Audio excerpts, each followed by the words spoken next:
राळे गणसिद्धी येथे ज्येष्ठ समाजसेवक अण्णा हजारे यांची महाराष्ट्र राज्याचे माजी मुख्यमंत्री, विधानसभेचे विरोधी पक्षनेते देवेंद्र फडणवीस यांनी भेट घेऊन चर्चा केली। 30 जानेवारीला केंद्र सरकार विरोधात आंदोलनाचा इशारा अण्णांनी दिला आहे। याच अनुषंगाने ही भेट घेतली। यावेळी महाराष्ट्र राज्याचे माजी मंत्री राधाकृष्ण विखे पाटील, गिरीश महाजन हे उपस्थित होते। माननीय अण्णांनी 30 जानेवारीपासून जो काही आंदोलनाचा इशारा दिला आहे त्या संदर्भातच आज अण्णांशी आम्ही येऊन चर्चा केली आहे। अण्णांचं सगळं म्हणणं हे आम्ही समजून घेतलेलं आहे। त्यांच्या ज्या काही मागण्या आहेत, मागच्या काळात काही मागण्या मान्य झाल्या होत्या, त्याच्यावर झालेली जी कारवाई आहे त्या संदर्भातलं त्यांचं काही मत आहे की ती ज्या प्रकारे झाली तर ती वेगळ्या प्रकारे झाली पाहिजे। या सगळ्या गोष्टी समजून घेतलेल्या आहेत। आता या गोष्टी केंद्र सरकारपुढे आम्ही मांडणार आहोत। अण्णांचं सगळं मत मांडून केंद्र सरकारकडनं त्या संदर्भातले काही निर्णय हे आम्हाला करून घ्यायचे आहेत, तो करण्याचा आमचा प्रयत्न असणार आहे। शेवटी अण्णा हजारे हे केवळ एक व्यक्ती नाही आहेत, या महाराष्ट्रातलं एक अत्यंत महत्त्वाचं व्यक्तिमत्व आहे। ते एक महाराष्ट्राचे भूषण आहेत आणि ते स्वतः करता नाही, समाजाकरता सातत्याने लढत असतात। त्यामुळे आमची सगळ्यांचीच अपेक्षा अशी आहे की त्यांचे जे काही विषय आहेत ते मार्गी लागावे आणि त्यांच्यावर कुठल्याही आंदोलनाची वेळ येऊ नये। त्या दृष्टीने आम्ही आता जे काही समजून घेतलेलं आहे ते आता केंद्र सरकारकडे मांडू आणि त्या संदर्भातला जे काही निर्णय आहेत ते करण्याचा प्रयत्न करू। दुसरी गोष्ट अशी आहे की अण्णांनी वेळोवेळी जवळपास 23 पत्र जे आहेत तर ते केंद्र सरकारला पाठवलेले आहेत। अण्णांना एकाही पत्राचं उत्तर मिळालेलं नाही, त्यावर अण्णा देखील नाराज आहेत। नाही, मी त्या संदर्भातही अण्णांना सांगितलं। मागच्या काळात काही उत्तर अण्णांना मिळालेले आहेत, पण मी अण्णांना सांगितलं की तुमच्या पत्राचं उत्तर हे असं इतरांसारखं देता येत नाही, तुमच्याशी चर्चा करूनच त्याचं उत्तर द्यावं लागतं।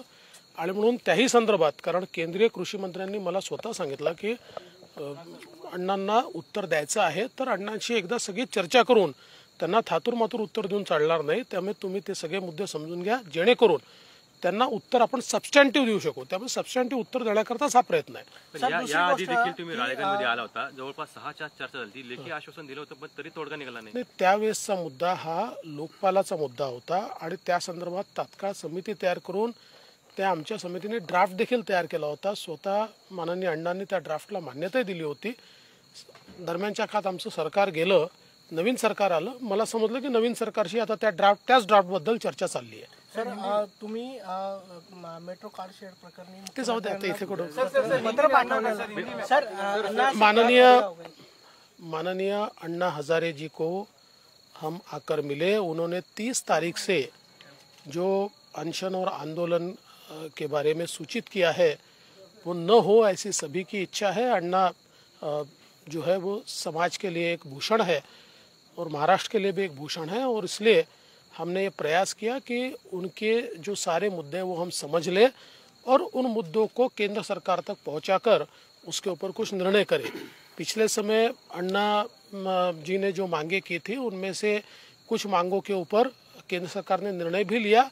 उन निर्णयों में भी अण्णा जी का कुछ अपना कहना है, तो वो भी हम केंद्र सरकार तक पहुंचाएंगे। कुछ निर्णय में उनको लगता है कि उसको और कुछ उसमें चेंजेस किए जाने चाहिए, तो ये सारी बातें हमने समझ ली है। ये केंद्र सरकार तक हम पहुंचाएंगे और केंद्र सरकार की ओर से उसको सुलझाकर हम लोग निश्चित रूप से प्रयास करेंगे कि अण्णा जी को कोई आंदोलन करने की आवश्यकता न पड़े। दूसरी बात यह है कि अण्णा ने कई बार केंद्र सरकार को खत लिखे, लेकिन उनका एक भी जवाब नहीं मिला। इस बात को लेकर भी अण्णा नाराज नहीं, मैंने आज भी अण्णा जी से उस बारे में बातचीत की है। पिछले समय कुछ पत्रों का उत्तर उनको दिया गया है, लेकिन अण्णा जी को पत्र का उत्तर देते समय आपका खत मिला इतना उत्तर नहीं दिया जा सकता। उसके लिए धोरणात्मक सारे विषय होते हैं, उसी के ऊपर जवाब देना पड़ता है। तो मुझे केंद्रीय कृषि मंत्री जी ने भी स्पष्ट रूप से कहा कि आप उनसे चर्चा कीजिए ताकि उनके पत्रों का जवाब देते समय ऐसा न लगे कि हमने केवल टाल दिया है। तो जो उन्होंने मुद्दे रेज किए उस पर सब्सटेंटिव जवाब हमारी ओर से जाना चाहिए। तो मैंने आज उन मुद्दों के ऊपर भी, मैं वो मुद्दे लिखकर लाया था मेरे पास, उसके ऊपर भी मैंने उनसे चर्चा की कि आपने मुद्दे उठाए, इसका एक प्राथमिक जवाब आपको देना है, तो आपका मत क्या है ये मैं समझना चाहता हूँ, उसका जवाब भी दिया जाएगा। सर, 30 तारीख को अण्णा जो है वो अनशन पर बैठने वाले हैं, तो क्या अण्णा को मनाने की कोशिश सफल हुई? देखिए, अभी तो शुरुआत हुई है। सफल हुई या असफल हुई ये कहना अभी बहुत जल्दबाजी होगी।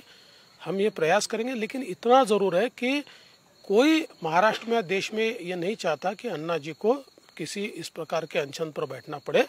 और इसलिए सरकार की ओर से, केंद्र सरकार हो चाहे हम सभी लोग हो, पूरा प्रयास करेंगे कि अन्ना जी ने जो मुद्दे उठाए उन मुद्दों को सुलझाया जाए।